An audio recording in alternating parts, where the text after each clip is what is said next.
Here at New Mexico in Focus, we recently asked Albuquerque residents on social media to rank their top issues for the city council races this year.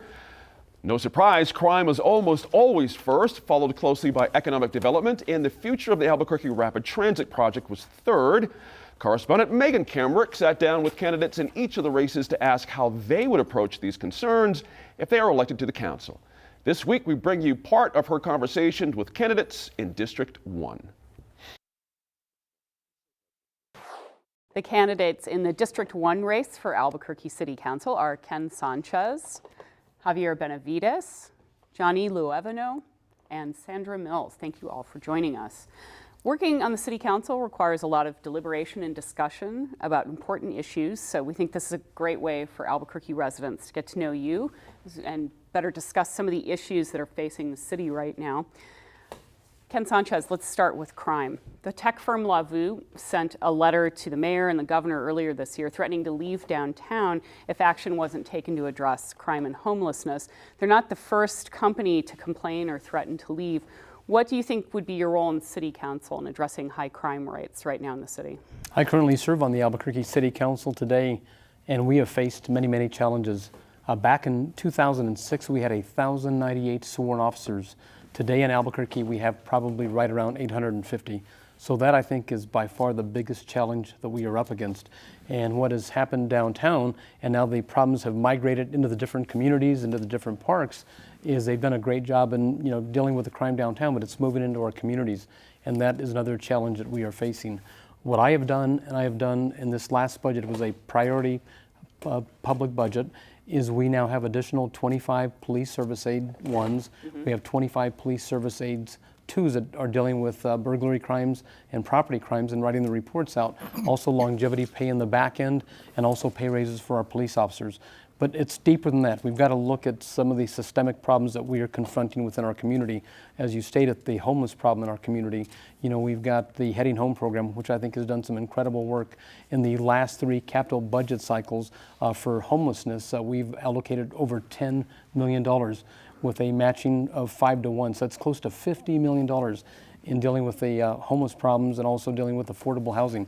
So we face many, many challenges, but crime by far is in the forefront of everybody's mind. When I go out knocking on doors, everybody is concerned about some of the issues that we are facing right here in Albuquerque, and we must address that issue. I think the optimum number of police officers would be probably 1,200.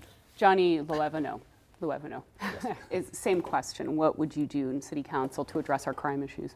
Well, first and foremost, I think it's very shameful that we actually have to have businesses that speak out with written letters and get to the point where they're that frustrated with the problem. The whole purpose of local government and city council is public safety. So I think it's an obvious failure on the part of the existing city council and the existing city administration for us to get to a problem where these businesses are literally screaming at the top of their lungs about the problem. I think the whole purpose of government is to be responsive to the community and put in solutions before the issue gets to the point where they're that frustrated. So what would you do? Well, obviously we have to get our police officers up to 1,200. And I did officer recruiting in the Marine Corps. I'm a retired Marine. I know what it takes to recruit for this type of position. It's difficult. We need to be able to retain the officers that we have now, more senior officers, through longevity pay. We need to get more creative in terms of the pipeline for training at the academy. So those are a few things that I will be looking at. But first and foremost, I think we just got to agree as a city and as a city council and the new administration to say we're either going to fix this or we're not going to run for re-election, because often we don't take responsibility for the problem, and we end up in situations like this where you have 8 years of failed policies on crime, but yet we continue to run for elections. Sandra, same question. What would you do to address high crime rates in City Council?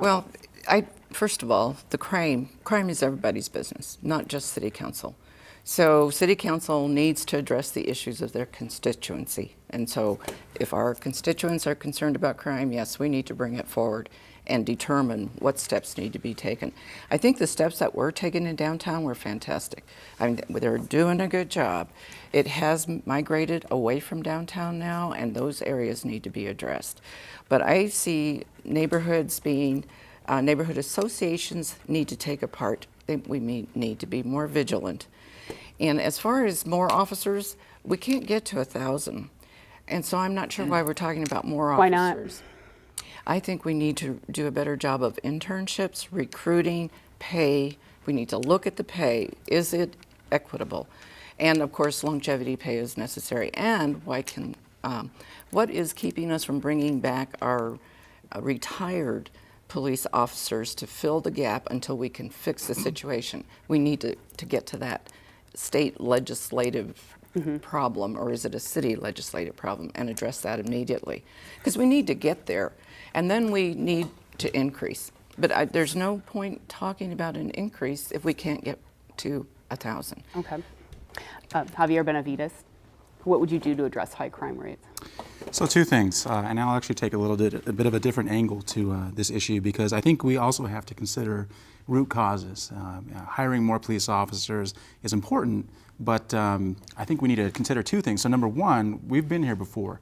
Back in the mid-2000s, I was working for the city council, and there actually was a quick ramp up. It was a big priority for Mayor Marty Chavez, but it was very chaotic. And the challenge is that if you don't do it deliberately and with big attention to who's being hired, we end up with situations like the many officers who were involved in police officer shootings.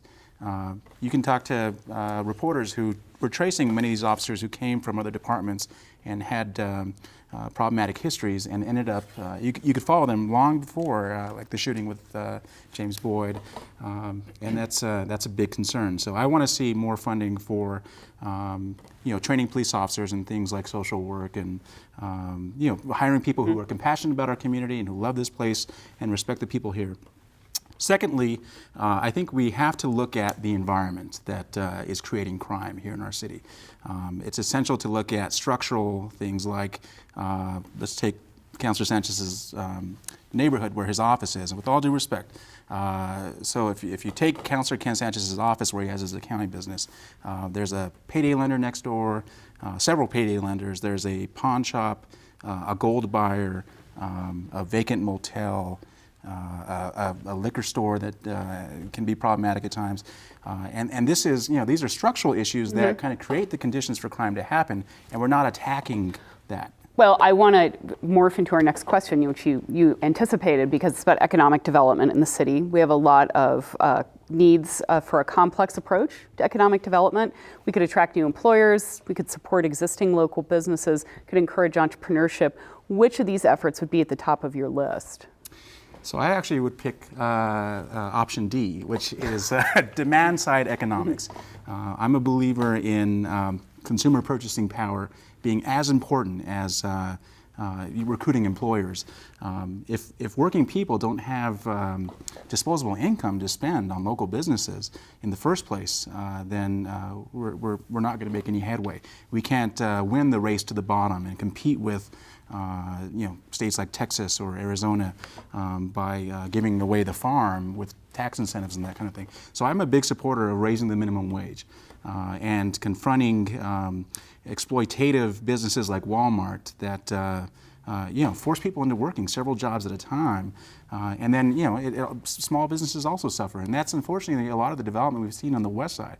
So I would take a much different approach to place-based local economic development that really leverages our strengths. We can talk about renewable energy too, which there's a lot of promise that we haven't captured, and that's my day job, is trying to achieve a 100% renewable energy economy here in our state. Okay, Sandra, what about you in terms of the strategies you would focus on for economic development? What do you think is the most important? I think the most important is training our folks, getting our folks up to speed so that we can attract the kinds of businesses that are now settling in Arizona and Texas and Nevada. And I hear that we don't have the workforce that they're looking for. Yet we do such a fantastic job in our senior centers, of offering our seniors multiple things to keep them occupied. So I'd like to see us do a little bit more in our community centers, getting our folks up to speed on whatever it needs to be done. And I've worked with volunteers for 17 years, and we have a lot of city retired people that want to volunteer their time and help our city. They're engineers, they're lawyers, they're accountants, they're from every background. And so I think the kinds of skills that our people need can be filled partially by volunteers, partially by our city facilities.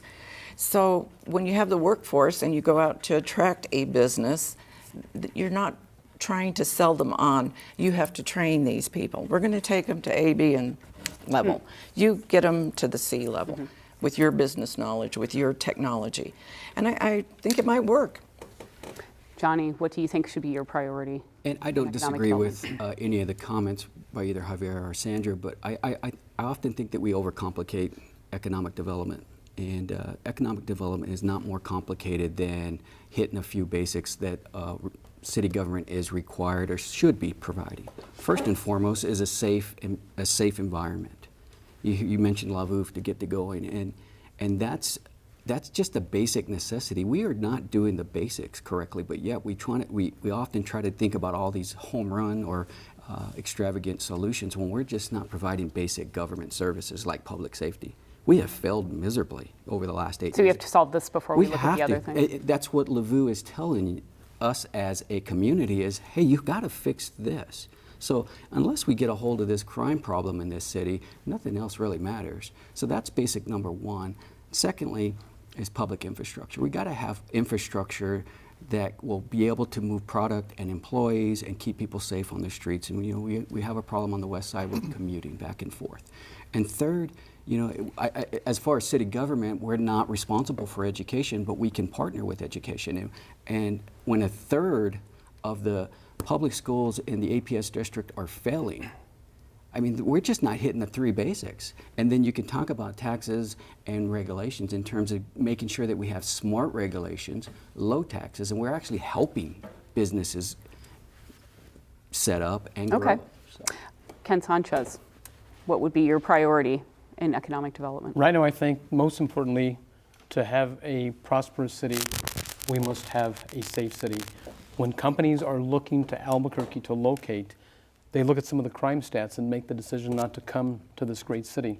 I think we've got a great culture, we've got a great atmosphere, but again, I think the biggest challenge is public safety. Regarding West Central, I know that my opponent has made a couple of comments regarding West Central. My dad started an accounting firm back in 1963 on West Central. We have one of the largest tax and accounting practices in New Mexico today. People are coming throughout Albuquerque, throughout the state. Plus, you've got many other small businesses along that corridor. You've got Max Steak on the Rough. You've got Western View. You've got the Monte Carlo. You've got a lot of good businesses that have been there for many years, and these families have been vested on Albuquerque's west side because they truly believe in that area, and people are coming from across the city because they really want to come and support local businesses west of the river. So I'm very proud of what's been done along West Central. We are facing challenges just like the entire city is.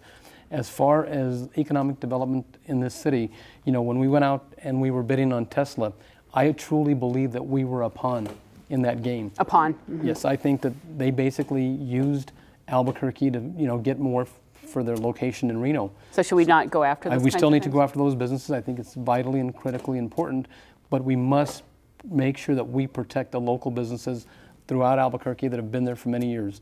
We provide incentives for new companies that are coming to Albuquerque, and I support the new incubators. I support the entrepreneurs that are here. I think we've got to find ways to increase economic development in Albuquerque.